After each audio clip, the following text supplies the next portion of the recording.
here we are with Mila. She had her free play. You saw her training walk, and now we're on to bed, and then she'll go to reflection. Right now we're just practicing the bed. We have Scott cooking some yummy sausage, turkey, somethingness. We have the kids starting to wake up and move around the house. I have her food that I'm going to feed her. We talked about how we want the bed to be a place she loves, and so eating yummy food really helps with that. And so we're going to make sure we feed her on here so she loves it.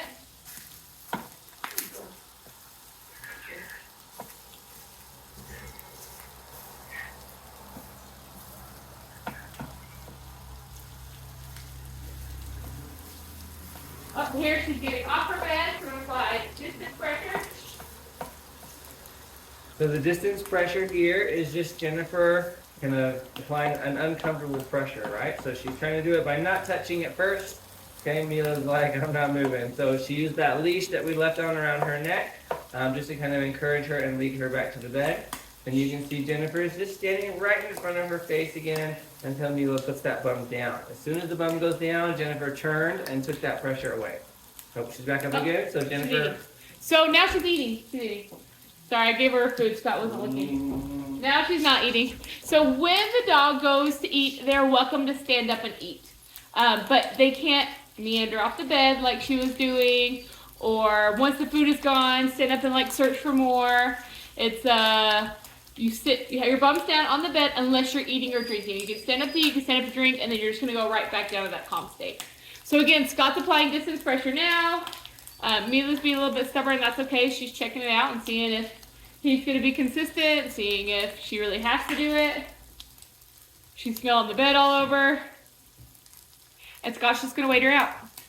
He's gonna follow her face around and apply that distance pressure, so he's not touching, he's just standing in front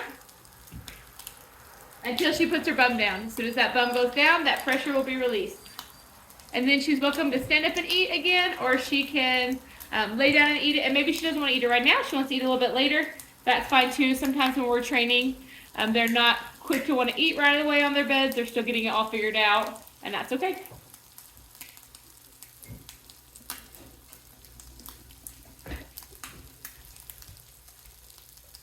So you can see right now she's practicing avoidance. She's trying to look every way she can, but at him, trying to get away from that pressure. So Scott's just trying to put up his hands to keep her from hiding her head by that crate. You're okay.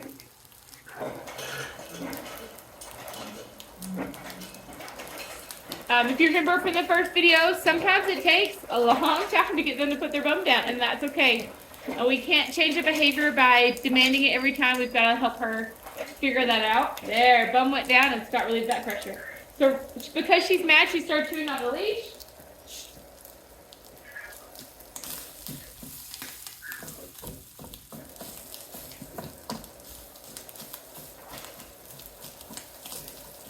So I just took it and tucked it behind her so we don't have to worry about it.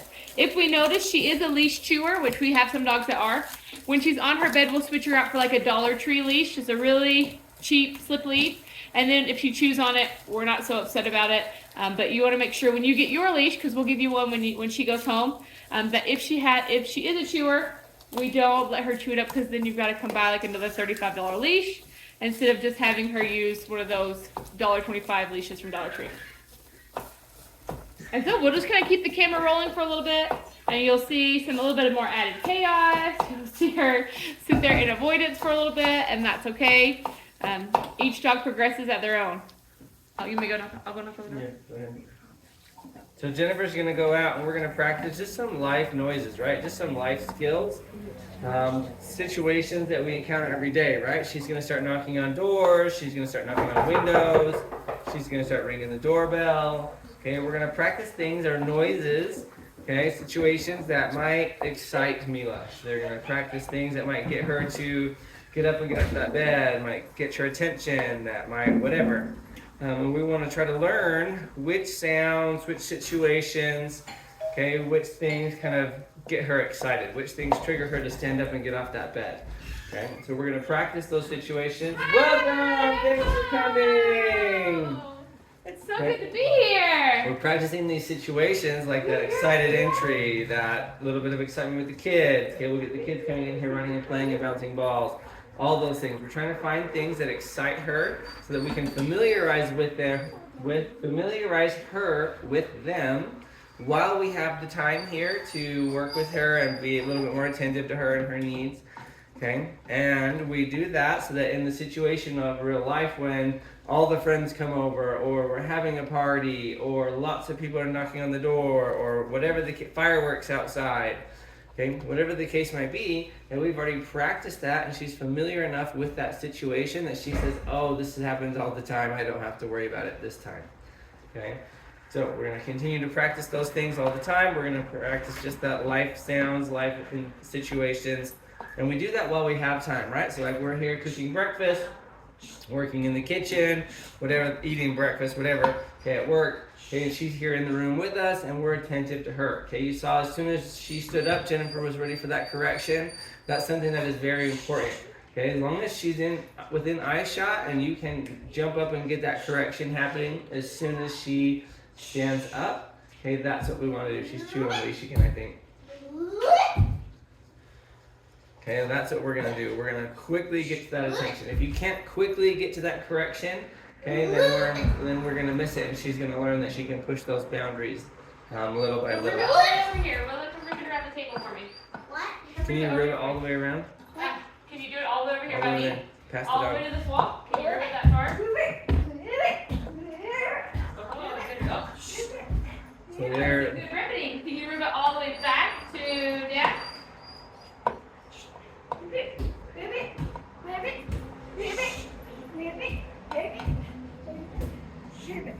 Good job, Willa.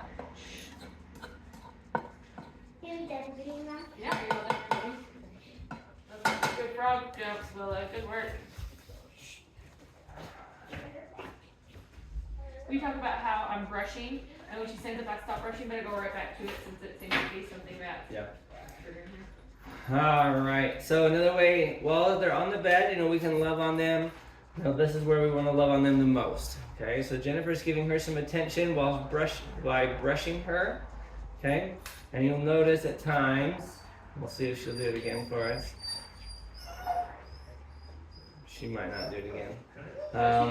But if you watch the video, as she stood up, anytime she stands up, Jennifer's going to stop giving her that loving attention, right? She's going to stop giving her that attention, the brushing, and she's going to immediately go to that correction, okay? And then after she puts her bum back down, Jennifer can then go back to the brushing or whatever she was doing. But I wouldn't go back to the attention. I would just go back to the brushing. Right, so because she's just trying to brush her through, we're going to brush her through. Okay, if she stands up, we'll stop brushing. If she sits back down, we're going to continue brushing. Okay, if you're loving and giving her affection and something like that, then we're not going to immediately go right back to it because we don't want them to learn that they're going to get the affection and the love right after. Okay, but we want them to be able to stay calm, okay, through this grooming process, right? This is good practice as we go through. Okay, if we're doing like a nose to tail evaluation, we want to check them for burrs. Okay, her with that shaggy hair, she might get little grass seeds or burrs or different things caught in her. And as you kind of go through that after a good walk, we want her to be able to be calm through that situation. So we want her to be comfortable with us, kind of feeling her all over, brushing her all over, checking her through, looking for mats, those kind of things.